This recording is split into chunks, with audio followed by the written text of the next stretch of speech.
Good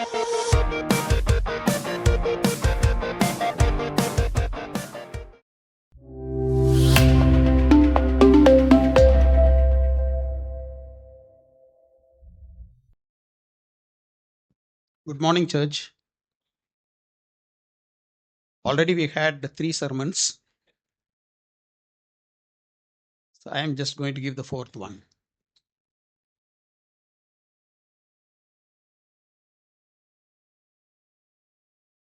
पहले ही 3 सरमन हो चुके हैं, चौथा वाला मैं देने जा रहा हूँ।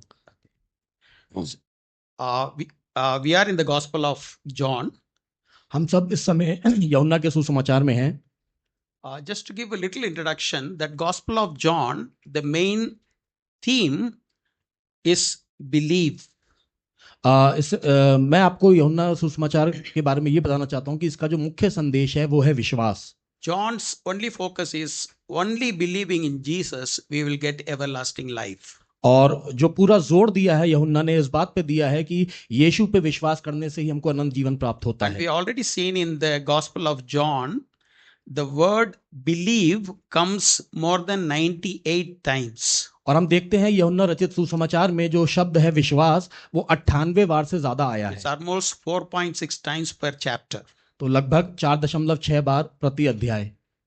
But when we talk about believing God and also being born again, जब हम विश्वास की बात करते हैं या नए सिरे से जन्म की बात करते हैं, immediately the question comes whether I am born again, तो हमारे मन में यह सवाल आता है क्या मेरा नए सिरे से जन्म हो चुका है? whether I have an assurance that I am a child of God. क्या मुझे इस बात का यकीन है कि मैं परमेश्वर की संतान हूं? John wrote an epistle also, यूहन्ना ने अपनी पत्रियां भी लिखी हैं। that is the epistle of John 1, 2, 3. तो यूहन्ना 1, 2, 3 जो उसकी पत्रियां हैं। If you go to the first epistle of John, अगर आप पहले यूहन्ना में जाएं, you know what is the code word of the first epistle of John? तो जो मुख्य शब्द बार बार उसमें आता है वो आप जानते हैं क्या है? It's interestingly no. उसका वो शब्द है जानना। This no comes in that chapter for how many times? जो जानना शब्द है वो यूहन्ना की पत्री पहले यूहन्ना में कितनी बार आता है? 36 times in 5 chapters. 5 अध्याय में 36 बार। Around 7.2 times per chapter. तो लगभग 7.2 प्रति अध्याय। And it gives lots of indicators whether we are really born again or not. और उस पत्री में आपको बहुत से ऐसे संकेत मिलेंगे जिससे आप जान पाएंगे कि वाकई में मेरा नए सिरे से जन्म हुआ है कि नहीं। Where believing or not, he is confirming that we know that we are believing. तो विश्वास हमें जानना है कि हम विश्वास करते हैं। So if you are studying John's Gospel, तो यदि आप यूहन्ना की पत्री पढ़ रहे हैं, यूहन्ना का सुसमाचार पढ़ रहे हैं, I'll encourage you to read the first John epistle also. तो मैं आपसे गुजारिश करूंगा कि आप पहला यूहन्ना की पत्री भी जरूर पढ़ें साथ साथ। And John's Gospel say how we should believe Jesus. और यूहन्ना का सुसमाचार हमें बताता है कि हमें यीशु पे विश्वास कैसे करना है। And first John will help us whether we are believing Jesus or not.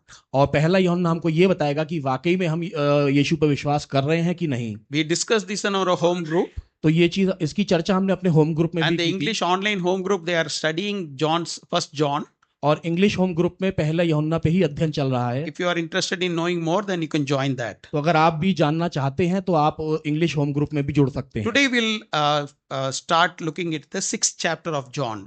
आज हम जो अध्ययन के लिए लाए हैं वो है यूहन्ना रचित सुसमाचार उसका 6ठा अध्याय। Please turn your Bibles to the 6th chapter of John. तो आप लोग वचन खोल लीजिए और यूहन्ना 6 में हम चलते हैं। Maybe you can have, if you have a physical Bible, you can do that. Or if you're not having a physical Bible, you can turn in your mobile or any gadgets you have. आप अगर Bible लेके आए तो उसमें खोल लीजिए, नहीं तो मोबाइल में भी खोल सकते हैं। I just only want to give you one caution. मैं एक सावधानी आपको देना चाहता हूँ। If you are opening on your mobile, अगर आप अपने मोबाइल में बाइबल खोल रहे हैं please keep it on airplane mode. तो उसको एरोप्लेन मोड में रखिए। So we are all sitting in an airplane. Yes. क्योंकि हम लोग एरोप्लेन में यहाँ टेक ऑफ करने So वाले। why you want to put it on airplane mode? Aeroplane mode में क्यों रखना है आपको? Because there is no church mode in the mobile. क्योंकि मोबाइल में कोई चर्च मोड नहीं होता है। Maybe in future we will have that. हो सकता है भविष्य में आ भी जाए। Because more people are using their Bible on mobile, so there will be a church mode also in future. तो क्योंकि ज्यादातर लोग आजकल बाइबल मोबाइल में ही पढ़ते हैं, तो आने Yes. वाले समय में If church you mode, if you don't put it on airplane mode, क्योंकि आप यदि एरोप्लेन मोड में नहीं रखेंगे when you are reading the Bible, तो जब आप बाइबल पढ़ रहे होंगे suddenly one WhatsApp message will come. तो कोई ना कोई व्हाट्सएप मैसेज आ जाएगा, Suddenly some indication will come. कुछ ना कुछ नोटिफिकेशन आ It will जाएगा get you diverted everywhere. और आपका दिमाग बढ़ जाएगा। Please do that. कर लीजिए। Okay. Okay, with this introduction, we'll go into the 6th chapter of John. चलिए अब हम लोग छठे अध्याय में चलते हैं यूहन्ना And के। 6th chapter of John talks about one of the important miracle of Jesus. और छठे अध्याय में हम देखते हैं प्रभु यीशु मसीह के द्वारा किया गया एक आश्चर्यकर्म, This is Jesus feeding the 5,000 people. जहां पर यीशु 5,000 की भीड़ को खाना खिलाते It हैं। is not exactly 5,000, it is Jesus feeding the multitude. तो कुल मिला के 5,000 नहीं थे, उससे ज्यादा भी हो सकते हैं, Because मगर the men were 5,000, you can include the ladies and children also. तो ये 5,000 की जो संख्या है वो केवल पुरुषों की है, बच्चे और महिलाएं इसमें अलग हैं। This is one of the important miracle, is a mass miracle. Everybody knows it. So all the gospel writers have written this miracle.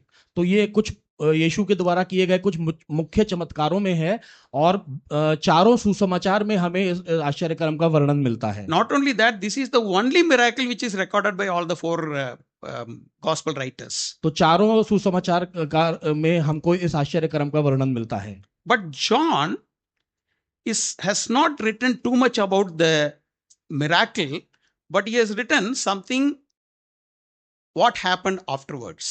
तो यूहन्ना ने जब इस आश्चर्यकर्म के बारे में लिखा है तो उस आश्चर्यकर्म पे इतना जोर नहीं दिया है जितना उसके बाद की चीजों पर उसने जोर दिया है। Interestingly, John writes about the words of Jesus.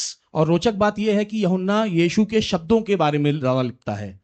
And in John's gospel, the Sermon on the Mount is not recorded. और यूहन्ना के सुसमाचार में हमको पहाड़ी उपदेश नहीं मिलेगा। So we all know that the John's gospel is the last gospel written. तो हम सब लोग जानते हैं चारों सुसमाचारों में यूहन्ना का सुसमाचार सबसे अंत में लिखा गया। Probably he has opportunity to read the other gospels. और जब यूहन्ना लिख रहा होगा तो उसके पास बाकी के 3 सुसमाचार भी होंगे। He doesn't want to repeat that what is already there. तो जो पहले से ही वहां पर है वो उसके अलावा कुछ और लिखना So चाहता he है। is not writing too much about what happened on the mountain.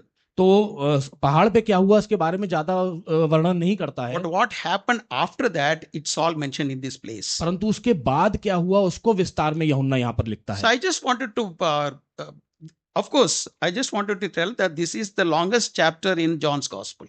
और मैं आपको बताना चाहता हूँ यूहन्ना के सुसमाचार में सबसे लंबा अध्याय जो है वो छठा अध्याय है। So 71 verses are there. तो 71 आयतें हैं इसमें। That doesn't mean the longest sermon will be there today. तो इसका मतलब ये नहीं है कि आज का उपदेश बहुत लंबा होने वाला है। To make it short, I just wanted to put this all the things that what John want to tell in this into 3 headings. तो आज के संदेश को मैंने 3 हिस्सों में बांटा है। One is the miracle, पहला है चमत्कार, second the message, दूसरा है संदेश and third the Messiah. और तीसरा है मसीहा। So these are the 3 M's that we can remember. तो यहाँ पर 3 M हम देखते हैं जिसको The हम याद कर miracle, सकते the हैं। message, and the Messiah. चमत्कार, संदेश, मसीहा। So we'll just go into the details. आइए हम लोग इसमें चलते हैं। We'll go to the miracle.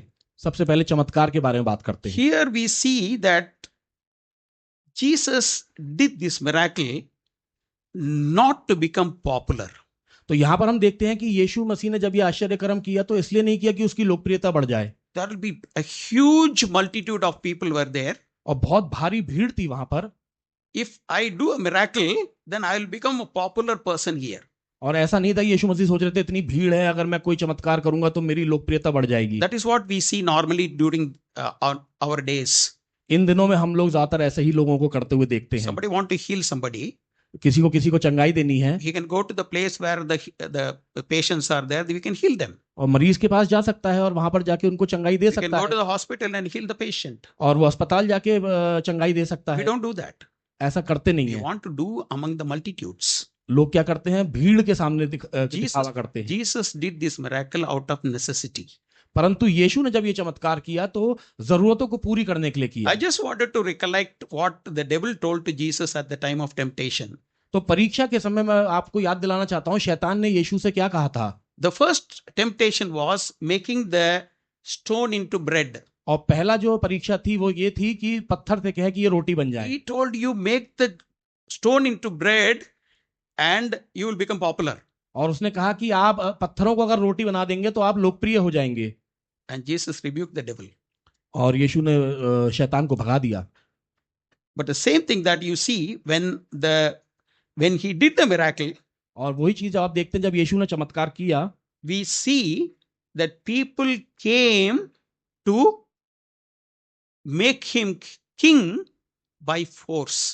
तो जब यीशु ने चमत्कार कर दिया तो लोग यीशु को जबरदस्ती राजा बनाने के लिए पीछे पड़ गए।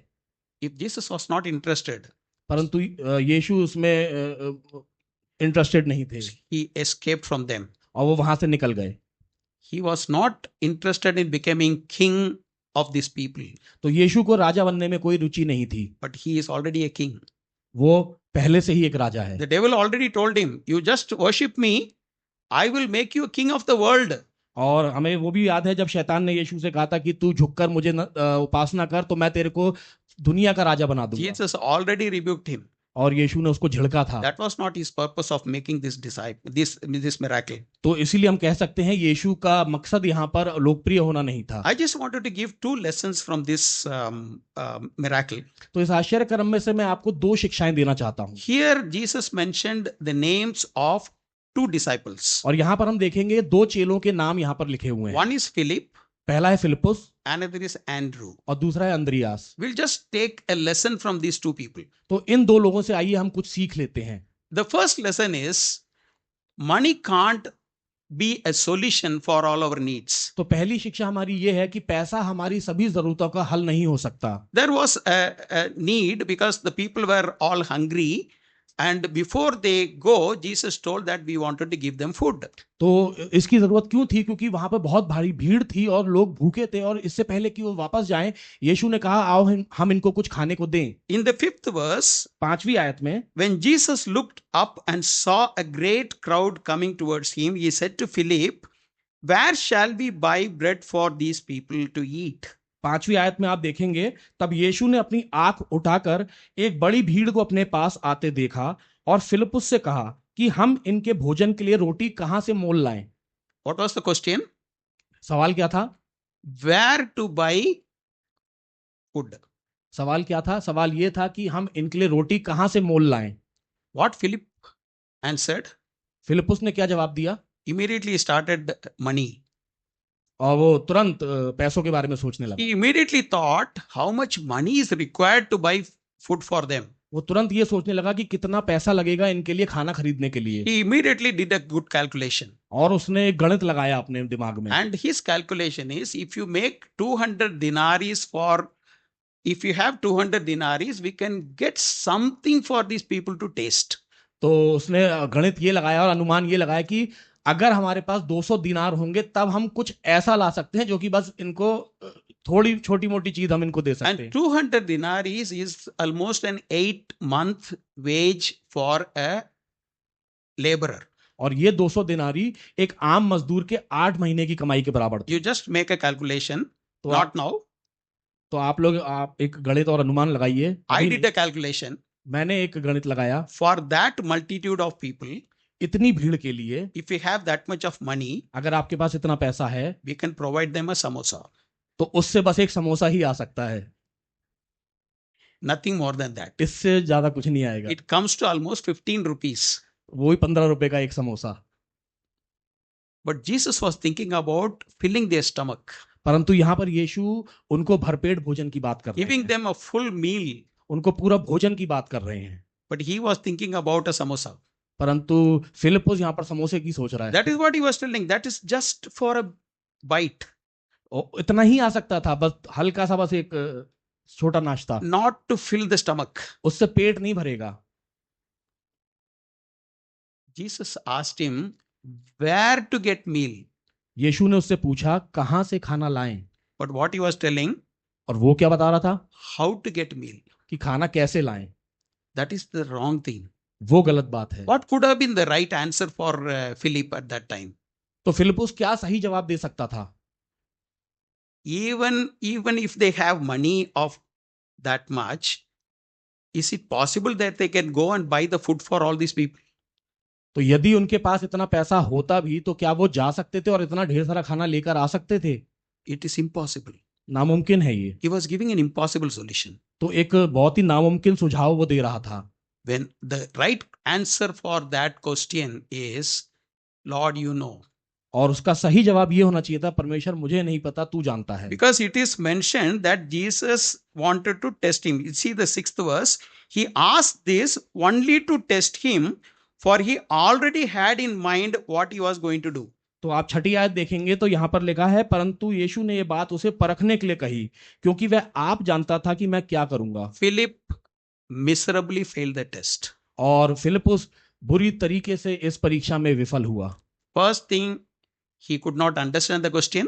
पहली बात तो वो सवाल ही नहीं समझा, Second, he gave a wrong answer. और दूसरा उसने गलत जवाब दिया। So this is what we always think. और यही हम अक्सर सोचते हैं। Bible talks about money. वचन हमें पैसों के बारे में बताता है। We don't say money is not important. हम ये नहीं कहते हैं कि पैसा जरूर महत्वपूर्ण नहीं है। Money is required, पैसा महत्वपूर्ण है, but money is not everything. परंतु पैसा ही सब कुछ नहीं है। We always try to find a solution, have money. और हम हर चीज का निवारण ये सोच के देखा पैसे से पूरा हो जाएगा। That is what Ivan told. No, it's my money made everything. वही आइवन ने बताया कि मेरा पैसा है। It's not money makes everything. ऐसा नहीं है कि पैसे से सब कुछ पूरा हो सकता There है। are so many people, their life is miserable and they are so rich. ऐसे बहुत से अमीर लोग हैं जिनके पास बहुत पैसा है परंतु उनकी जिंदगियां बर्बाद हैं। Even in our life, only Jesus can make the change. कि हमारी जिंदगियों में भी पैसा नहीं परंतु यीशु ही बदलाव ला सकते हैं। Okay. Then we will come to the second person. अब हम दूसरे पुरुष की तरफ चलते हैं, His name is Andrew. और ये है Andreas. This Andrew, of course, in Mark's gospel, we see that Jesus asked the disciples to go and find out what these people are having. तो हम मरकुस के सुसमाचार में देखते हैं इसी आश्चर्य कर्म को। यहाँ पर यीशु कहते हैं जाओ और देखो कि हमारे पास क्या क्या है। And Andrew has a habit of bringing people to Christ. और अंद्रियास के अंदर ये आदत है कि ये लोगों को यीशु के पास लेके आता है। He is the brother of Peter. ये पतरस का भाई है। He first met Jesus. सबसे पहले ये मिला था यीशु से। Immediately what he did, he went and brought Peter to Christ. और उसने उसके तुरंत बाद क्या किया, अपने भाई पतरस को भी यीशु के पास In लेके the आया। 12th chapter, we'll see some Greeks, they wanted to see Jesus. और हम तीसरे अध्याय में देखेंगे कि कुछ यूनानी लोग भी यीशु से मिलना चाहते And थे। Andrew brought the Greeks to Jesus along with Philip. और यहाँ पर हम देखते हैं कि यही अंद्रियास ही था जो उन यूनानियों को फिलिपुस के साथ यीशु के पास लेके आया। Andrew also know the multitude of people. और ये भीड़ को भी जानता है। And he went and searched that he could find some peanuts. और उसने अपनी जांच शुरू करी कि कुछ तो मिले खाने के लिए। So many people to be fed. इतने हजारों की भीड़ को खाना खिलाना था। And some lad was showing him 5 small loaves of bread and 2 fish. और इतनी बड़ी भीड़ को खाना खिलाना था और उसको मिला कौन, एक लड़का जिसके पास 5 रोटियां और 2 मछली थी। And it is a barley loaf, it is mentioned. और वो बाजरे बार्ली Yeah, रोटियां थी। it's a poor man's food. गरीबों का खाना था। Probably he would have neglected that. और हो सकता है अंद्रियास इस बात को नजरअंदाज कर देता। What is this? ये क्या है? But he brought that person to Jesus. परंतु उस बच्चे को अंद्रियास यीशु के पास लेके आया। Probably he may be knowing about the miracle what Elisha did. और हो सकता है कि वो उस चमत्कार को जानता था जो अलीशा ने किया था। I just wanted to read from 2 Kings. मैं आपके सामने दूसरा राजा से पढ़ना चाहता हूँ। 4th chapter. चौथा अध्याय 42 to 44. और 42 से लेकर 44। Exactly the same thing happened here. और बिल्कुल ऐसा ही हुआ यहाँ पर भी। A man came from Baal Salisha, bringing the man of God 20 loaves of barley bread baked from the first ripe grain, along with some heads of new grain. Give it to the people to eat. Elisha said, How can I set this before 100 men? His servant asked. But Elijah answered, Give it to the people to eat. For this is what the Lord says, they will eat and they have some left over. Then he set it before them, and they ate and had some left over according to the word of the Lord. तो दूसरा राजा 4:42 से 44 अगर हम देखेंगे, और कोई मनुष्य बाल शालीशा से पहले उपजे हुए जव की 20 रोटियां और अपनी बोरी में हरी बालें परमेश्वर के भक्त के पास ले आया। तो अलीशा ने कहा, उन लोगों को खाने के लिए दे। उसके टहलुए ने कहा, क्या मैं 100 मनुष्यों के सामने इतना ही रख दूं? उसने कहा, लोगों को दे दे कि खाएं, क्योंकि यहोवा यूं कहता है, उनके खाने के बाद कुछ बच भी जाएगा। तब उसने उनके आगे धर दिया, और यहोवा के वचन के अनुसार उनके खाने के बाद कुछ बच भी गया। Thus the small 5 loaves and 2 fish, they were brought to Jesus, and what Jesus told, और he हम never rebuked him, and he took the bread, gave thanks to God, and gave it them to get it distributed to the people. तो केवल 5 रोटियां और 2 मछली, और उस ऐसे लड़के को अंद्रियास यीशु के पास लाया, और यीशु ने डांटा नहीं, परंतु यीशु ने रोटी ली, मछली ली, धन्यवाद दी और भीड़ में बांट दी। And all the people ate to their full stomach. और लोगों ने भरपेट खाया। I'm sure that bread and the fish would have tasted much better.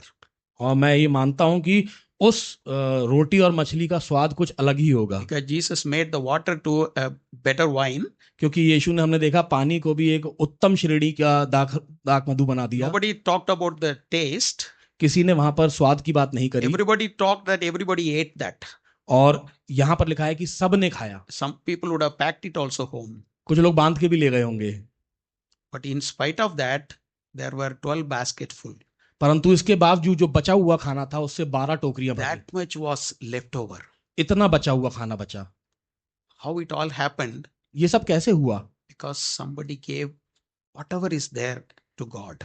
क्योंकि जो किसी व्यक्ति ने जो कुछ उसके पास था परमेश्वर को The Bible talks about giving to God. वचन हमें परमेश्वर को समर्पित करने के लिए कहता We है। normally don't talk that too much. हम इसके बारे में ज्यादा चर्चा नहीं करते हैं, Because people may think that we are asking you to give to us. हम इसलिए बात नहीं करते क्योंकि नहीं तो कलीसिया के कई लोग सोचेंगे कि हम मांग रहे हैं I आपसे। am not asking you to give anything to me. मैं आपसे ये नहीं कह रहा हूं कि मुझे आप कुछ दीजिए। We don't even ask you give it to DBF. हम ये भी नहीं कहते कि आप डीबीएफ में कुछ दान कीजिए, Try giving to God. परंतु परमेश्वर को देने का प्रयत्न कीजिए। When you give to God, जब आप परमेश्वर को देते हैं, whatever is left over, you give it to God. जो भी आपको बचा हुआ परमेश्वर को देते हैं, God bless and give it to you abundantly. तो परमेश्वर आपको बहुत अधिक मात्रा में वापस करता है। I can give a lot of testimonies. मैं ऐसी बहुत गवाहियां दे सकता हूं, I leave it for some other time. वो मैं किसी और समय के लिए छोड़ता हूं। Now it's already late. अभी पहले से ही लेट हो चुका है। Now we'll see that the message. दूसरा है संदेश। This is very important. ये बहुत महत्वपूर्ण है। John has not mentioned about Jesus walking on. John has mentioned about Jesus walking on the water, but he has not mentioned this as a sign. यूहन्ना की पुस्तक में हमको ये वर्णन तो मिलता है कि यीशु पानी पर चले, मगर इसको किसी आश्चर्यक्रम के रूप में नहीं दिखाया गया। Jesus walked on the water. यीशु पानी पर चले, Jesus calmed the storm, यीशु ने तूफान को शांत किया, and then Jesus gone to the other side. और यीशु झील के उस दूसरी ओर चले गए। People were searching for Jesus. लोग यीशु को ढूंढ रहे थे। What for? किस बात के लिए ढूंढ रहे थे? They wanted to make him king. वो उसको राजा बनाना चाहते थे। Why they want to make him king? उसको राजा क्यों बनाना चाहते थे? You'll get tasty food. क्योंकि वो बड़ा स्वादिष्ट खाना खिलाते हैं। Every time you'll get tasty food. हर बार हमको स्वादिष्ट खाना मिलेगा। So they went and asked Jesus, how come he is that side? तो वो आए यीशु के पास और पूछने लगे, तू यहाँ पर कैसे आया? Because they know that there was no boat available. क्योंकि वो जानते थे कोई नाव थी ही नहीं, And there was a storm on the Sea of Galilee. और उस समुद्र में तूफान भी उठा था। How Jesus came to this side? तो इस ओर कैसे आ गए आप? Probably Jesus would have told a good testimony. हो सकता है यीशु बड़ी शानदार गवाही इस बात की दे He would have सकते told, थे, I walked on the water and came. और बता सकते थे, अरे मैं तो पानी में चलता हुआ आ गया, I made the storm to cease. अरे मैंने तो तूफान को शांत कर दिया। That would have put oil into the already their movement to make him king. It would have made him much more. तो जो वो अभी उनको जबरदस्ती राजा बनाना चाह रहे थे, तो और ज्यादा वो उत्तेजित हो जाते। But what Jesus did? परंतु यीशु ने क्या किया? He has not told anything. उन्होंने कुछ नहीं बताया। He immediately started a message for him. वो तुरंत संदेश देने लगे। So I just wanted to give two important messages that Jesus gave. तो जो यीशु ने वहां पे संदेश दिया उसमें से मैं आपको 2 शिक्षाएं बताना चाहता हूं। One is Jesus told them, I am the bread of life. पहला है, यीशु ने उनको बताया कि मैं जीवन की रोटी हूं। I'll just read the conversation from 25th verse. 25वीं आयत से जो यीशु ने बातचीत करी मैं आपके सामने वो पढ़ना चाहता हूं। When they found him on the other side of the lake, और झील के पार उससे मिलकर they asked him, Rabbi, when did you get here? लोगों ने कहा, हे रब्बी तू यहां कब आया? Jesus answered, यीशु ने उन्हें उत्तर दिया, Very truly I tell you, मैं तुमसे सच सच कहता हूं, you are looking for me not because you saw the signs I performed, but because you ate the loaves and you had your fill. तुम मुझे इसलिए नहीं ढूंढते हो कि तुमने अचंभित काम देखे, परंतु इसलिए कि तुम रोटियां खाकर तृप्त हुए।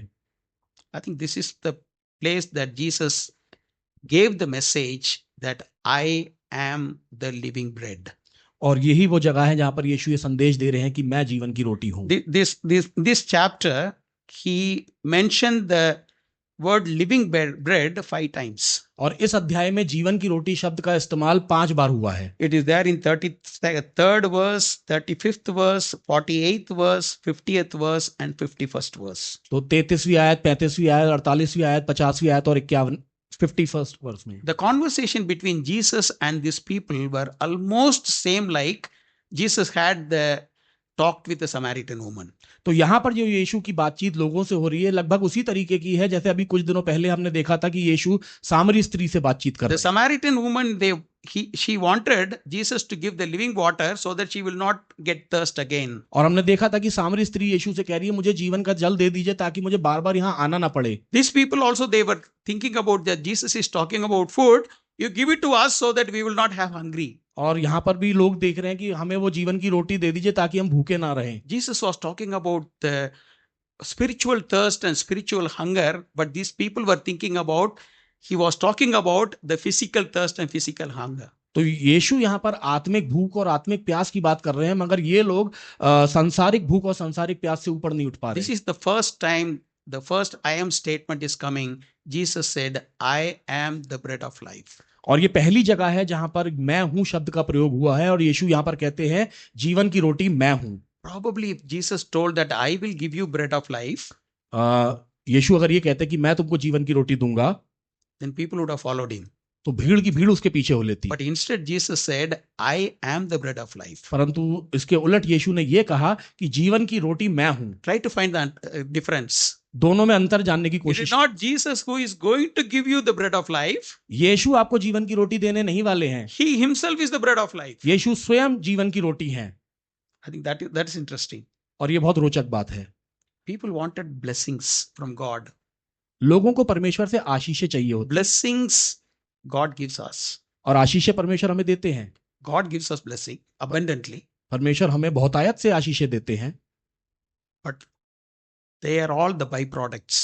परंतु वो सब मुख्य बात They नहीं are है। all the byproducts of believing Jesus. वो सब मुख्य बात नहीं है परंतु यीशु पे विश्वास के द्वारा वो हमें मिलता They are है। not the products. वो मुख्य बात नहीं है। The product is Jesus.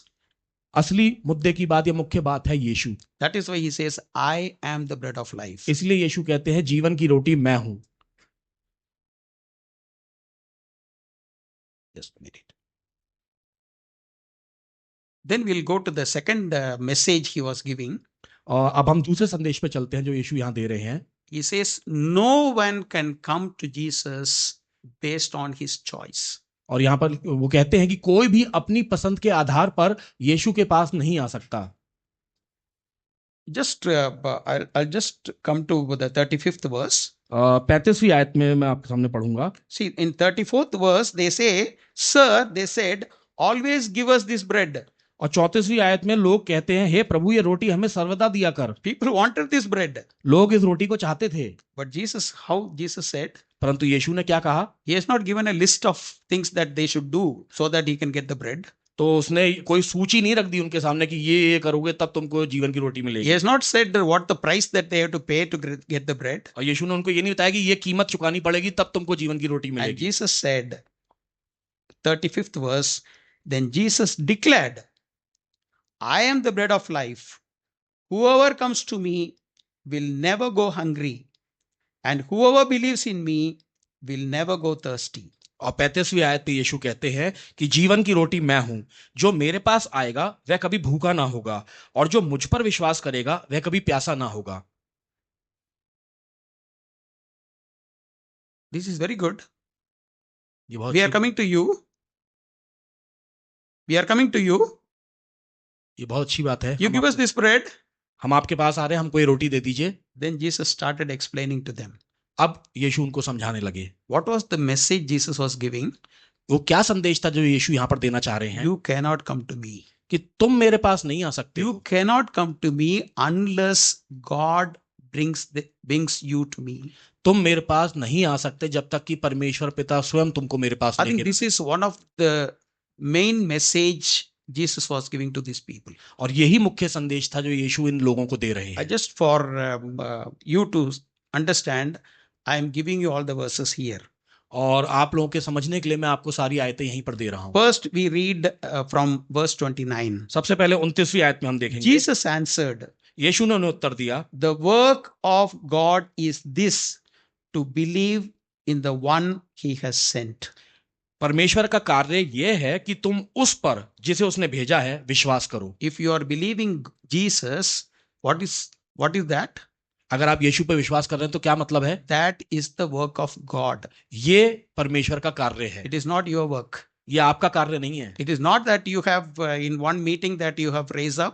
और ऐसा नहीं है कि किसी सभा में आप गए और आपने अपना जीवन यीशु को दे You दिया, walked the aisle. है ना? आप सामने मंच तक आए You told the sinner's prayer, और पापियों की प्रार्थना आपने करी or you signed somewhere. और कहीं कागज पे हस्ताक्षर कर दिए। It's all good, सब अच्छी बातें हैं, but that is not. परंतु ये वो आप खुद नहीं आए The हैं। main thing that we are believers, it is because God has chosen us. आज के दिन में हम यदि मसीही हैं तो ये हमारी ओर से नहीं, परंतु इसलिए है कि परमेश्वर ने हमको चुन लिया। Please come to 37th verse. आइए हम 37वीं आयत पे आते हैं। All those the Father gives me will come to me. जो And whoever comes to me, I will never drive away. जो कुछ पिता मुझे देता है वह सब मेरे पास आएगा और उसे मैं कभी ना निकालूंगा। Who will come to Jesus? कौन आएगा यीशु के पास? All that the Father gives me will come to me. जो कुछ पिता मुझे देगा वो ही मेरे पास आएगा। And we'll come to the third thing, that is on 44th verse. और 44वीं आयत में हम आते हैं। No one can come to me unless the Father who sent me draws them, and I will raise them up on the last day. कोई मेरे पास नहीं आ सकता जब तक पिता जिसने मुझे भेजा है उसे खींच ना ले, और मैं उसको अंतिम दिन फिर जिला उठाऊंगा। What is this? People were coming and asking Jesus, we want the bread of life. ये क्या है? लोग यीशु के पास आ रहे हैं और कह रहे हैं हमें जीवन की रोटी दे। He said, I am the bread of life. वो कह रहे हैं मैं जीवन की रोटी हूँ। Yeah, we want the bread of life. हमें जीवन की रोटी चाहिए। What is the answer? क्या उत्तर है? No one can come to me unless the Father who sent me draws him. और उत्तर ये है उनका कि कोई मेरे पास नहीं आ सकता जब तक कि पिता उसको मेरे पास ना भेजे। It is not that we choose Jesus. ऐसा नहीं है कि हमने यीशु को चुना है, It is He chooses us. असल बात यह है कि परमेश्वर ने हमको चुना है। It is not we are the seekers. हम ढूंढने वाले नहीं हैं, He is the seeker. परमेश्वर ने हमें ढूंढा है। We are all sitting here because He has chosen us. हम सब जो आज यहाँ पर बैठे हुए हैं अपनी मर्जी से नहीं, परंतु इसलिए कि परमेश्वर ने हमको चुना। It is not that we have chosen to come here.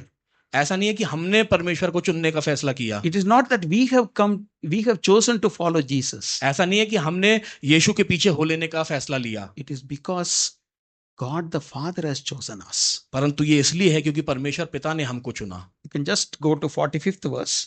45वीं आयत में हम चलेंगे। It is written in the prophets, they will all be taught by God. Everyone who has heard the Father and learned from him comes to me. और 45वीं आयत में यूं लिखा है, भविष्यद्वक्ताओं के लेखों में यह लिखा है कि वे सब परमेश्वर की ओर से सिखाए हुए होंगे। जिस किसी ने पिता से सुना और सीखा है वह मेरे पास आता है। God brings people to Jesus. परमेश्वर यीशु के पास लोगों को लाते हैं। That is why I'm telling you, gospel work is easy. तभी मैं आपको कह रहा हूं सुसमाचार का प्रचार करना बड़ा आसान है। We cannot go and convince somebody to come to Jesus. हम किसी को समझा नहीं सकते, किसी के साथ जबरदस्ती नहीं कर सकते कि तुम यीशु में आ जाओ। We have to just go and preach the gospel. हमें बस प्रचार करना है, Tell the word. हमें बस वचन बताना है। God will bring them to Christ. परमेश्वर उनको यीशु के पास लेके And आएंगे। if they may not come to Christ also. और हो सकता है कि वो ना भी आए। Whoever God wants to take him, he will take. और जिस किसी को परमेश्वर ने चुना है वो लेके आएंगे। Our job is to preach the gospel. हमारा काम केवल ये है कि हम वचन सुनाएं। Our God is to go and tell the good news. हमारा काम ये है कि हम जाके सुसमाचार सुनाएं। He will take the people for himself. परमेश्वर अपने लोगों को चुनेगा।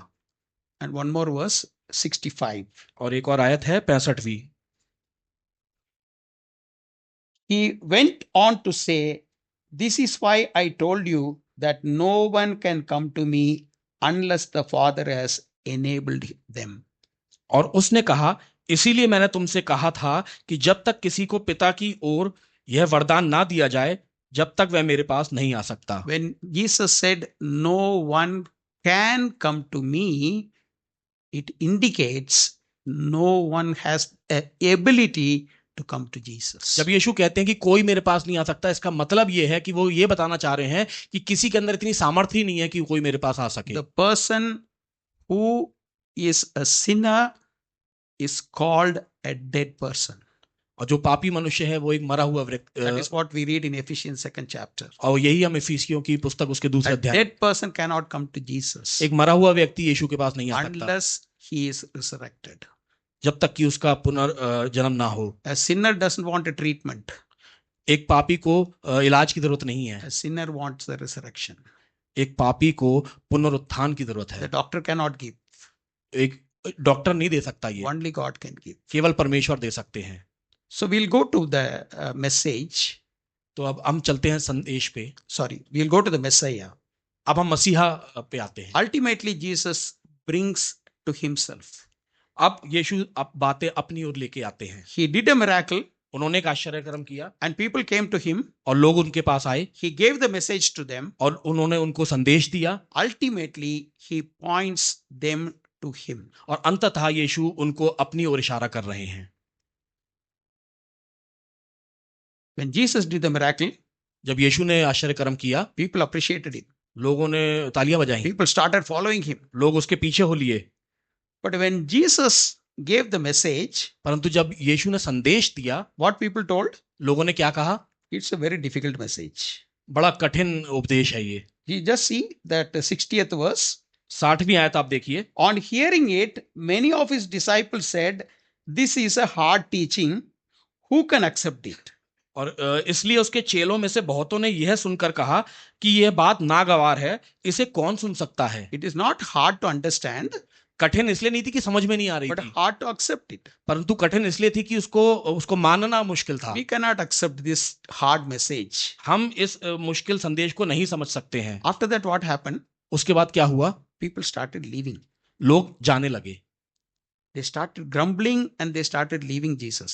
और वो लोग कुड़कुड़ाने लगे और यीशु को छोड़कर जाने लगे। Interestingly, John started the chapter with the disciples and Jesus. और दिलचस्प बात यह है कि 6ठे अध्याय की जो शुरुआत होती है उसमें हम यीशु को और उनके चेलों को देखते हैं And at the end, there were only the 12 disciples and Jesus. और अंत भी इसी बात से होता है कि यीशु हैं और उनके 12 चेले हैं। Jesus was a very good crowd puller. यीशु भीड़ खींचने में उनको महारत हासिल थी So many people, multitudes of people, they followed him. और भीड़ की भीड़ उनके पीछे चलती थी, But he was not able to keep the crowd. परंतु वो भीड़ को बनाए नहीं रख I सके। think he should learn from our modern evangelists उन्हें आजकल के प्रचारकों से सीखना how चाहिए to keep the people. लोगों को कैसे खुश रखना है। He was not able to keep the people. यीशु नहीं रख They पाए all started leaving और लोग जाने लगे and they started leaving forever, और हमेशा के लिए चले गए, not to come back. फिर दोबारा नहीं आए। You see, 66th verse. 66वीं आयत देखिए। From this time, many of his disciples turned back and no longer followed him. इस पर उसके चेलों में से बहुतेरे उल्टे फिर गए और उसके बाद उसके साथ ना चले। Somebody told the word of God is compared to knife. It's a sword. कुछ लोगों ने कहा कि परमेश्वर के वचन को तलवार से भी हम तुलना करते हैं। What is sword used for? तलवार किस काम आती है? Okay, what is knife used for? चाकू किस काम आता है? Cutting. काटने के लिए। It is not for joining. जोड़ने के लिए नहीं होता है, It is for cutting. दो हिस्सों में काटने के लिए होता है। Truth always cut. सत्य हमेशा काटता है। Truth will cut. सत्य काटेगा। If you want to keep people, अगर आपको लोगों को बनाए रखना है, don't tell the truth. सत्य मत बताइए, Don't tell the truth. उन्हें कोई सत्य मत बताइए, Then everybody will be with you. तो सब लोग आपके साथ ही रहेंगे। When you tell the truth, जब आप सत्य बता देंगे, people will go off. फिर लोग चले जाएंगे। Who will be with them? कौन With रहेगा? Jesus? यीशु मसीह के साथ कौन है इस समय? Only whom God has chosen will be with him. तो वो ही रह जाएंगे जिसको परमेश्वर ने चुना है, All others will run off. और बाकी सब भाग जाएंगे। That is not a place for them. उनके लिए वो जगह नहीं है। And Jesus finally he tell the people that you have to eat my flesh and you have to drink my blood. और यीशु यहाँ पर लोगों से कह रहे हैं, तुम्हें मेरा शरीर खाना होगा, मेरा लहू पीना होगा। He was not talking about communion. और यहाँ पर वो प्रभु भोज या होली कम्युनियन की बात नहीं कर रहे हैं। The Jews they don't eat or even think of blood और यहूदी लोग खून के बारे में सोच भी नहीं सकते हैं, because they are given a strict order that they should not eat blood. क्योंकि उनको सख्त निर्देश था कि वो खून नहीं पी सकते। Even if the meat is having some blood, they have to wash it several times to eat it. वो मांस खरीद कर भी जब लाते थे तो जब तक कि उसमें से लहू की एक एक बूंद ना निकल जाए उसको धोते रहते थे। For those people, Jesus is telling you, drink my blood. और ऐसे लोगों से यीशु कह रहे हैं कि मेरा लहू पियो। पता नहीं. They can't understand that. वो समझ नहीं पाए। Why Jesus was telling? क्यों बता रहे थे यीशु? He knows that he is not going to convince them. और उन्हें मालूम था कि मैं इनको मना नहीं पाऊंगा। Jesus never convinced people to be with him.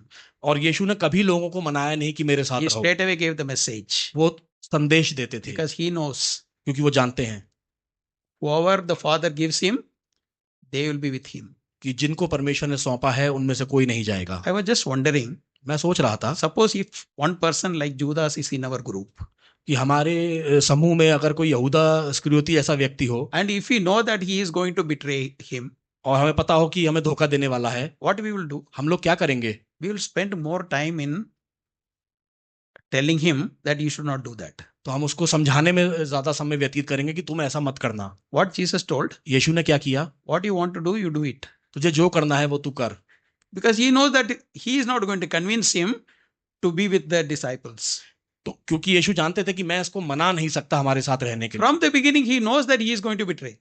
और शुरुआत से यीशु जानते थे कि उनको धोखा मिलेगा। Because he was not a chosen person by the God the Father. क्योंकि वो व्यक्ति परमेश्वर पिता की ओर से चुना हुआ नहीं था। The Israelites know two important meal. Israeli लोग दो मुख्य भोजन के बारे में जानते हैं। One is the manna. और पहला भोजन है मन्ना।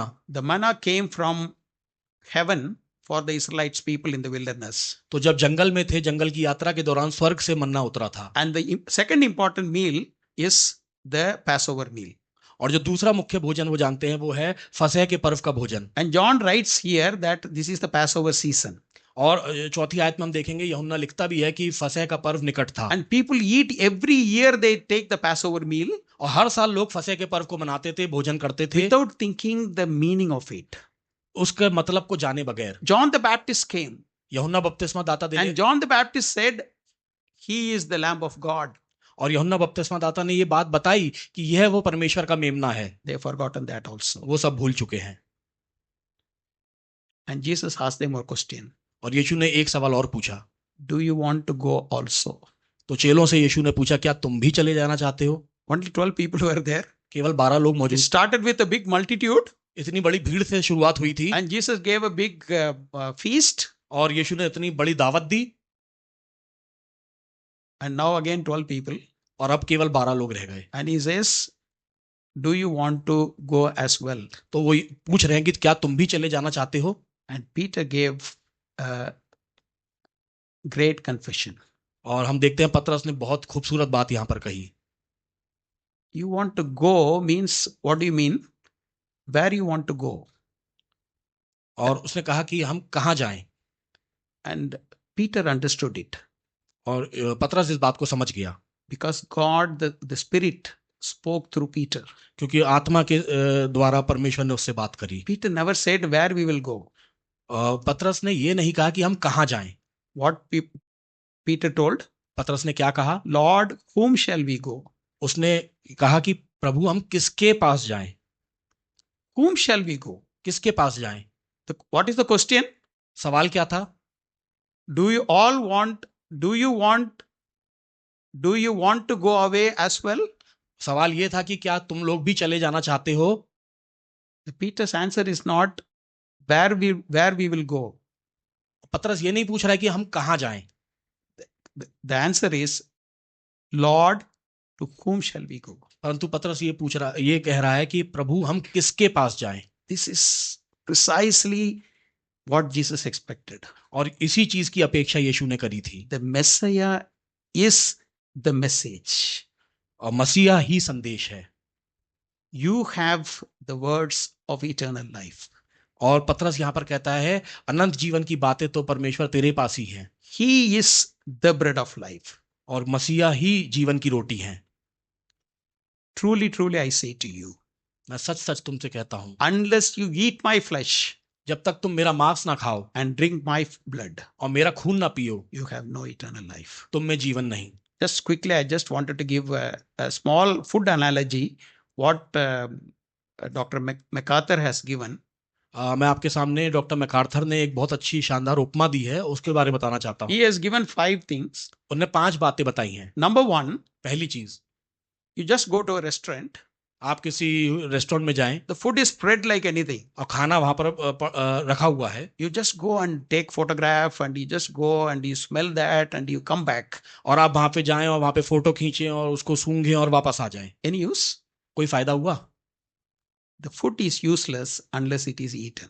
अगर खाना खाया ना जाए तो वह बेकार है। You take the plate, आपने प्लेट ली, take whatever you want, जो कुछ भी आपको खाना है वो लिया, eat, उसको खाओ, that is important.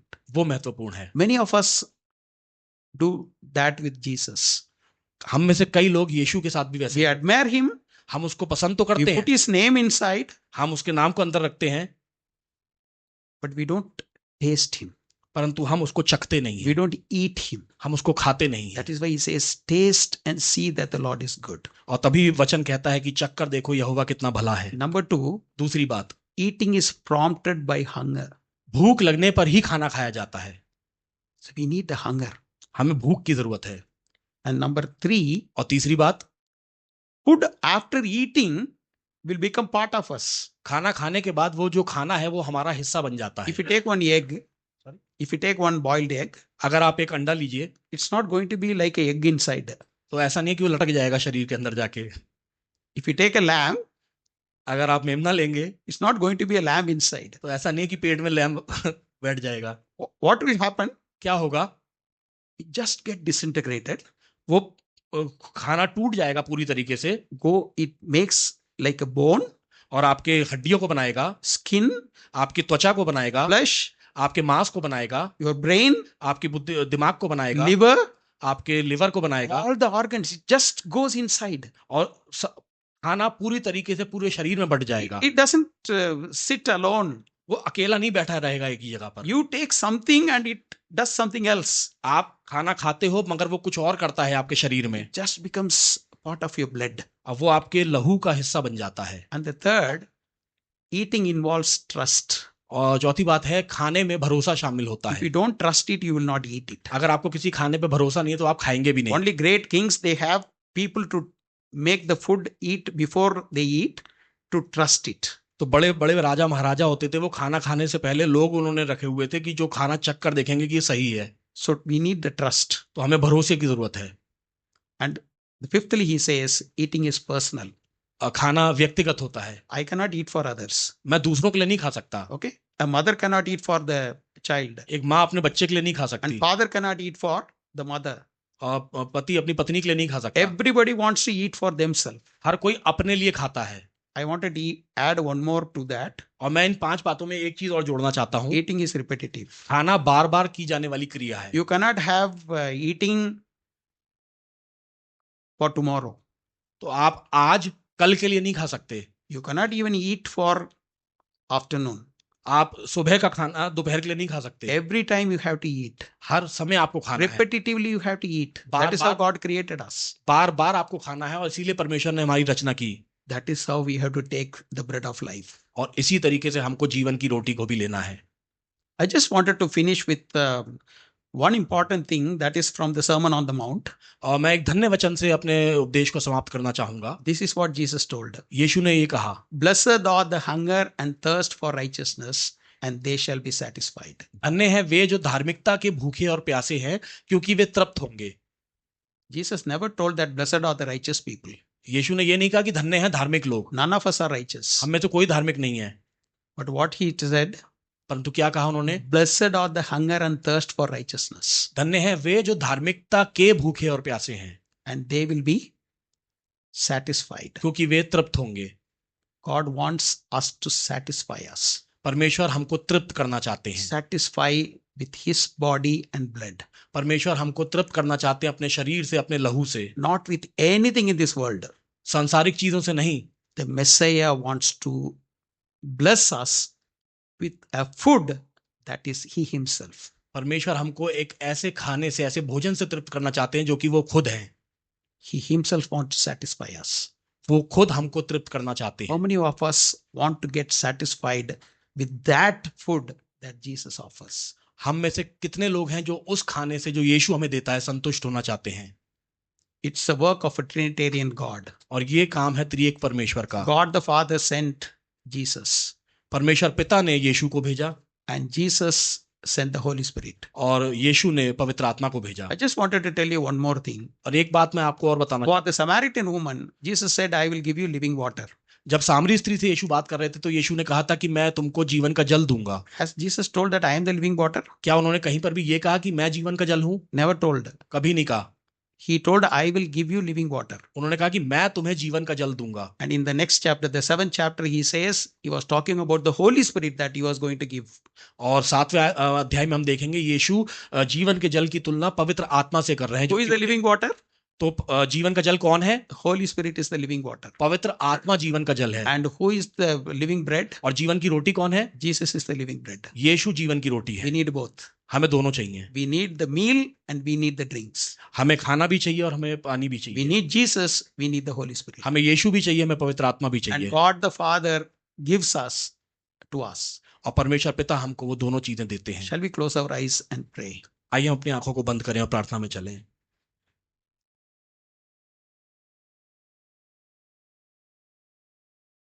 Are you satisfied in Jesus? क्या आप यीशु में संतुष्ट हैं?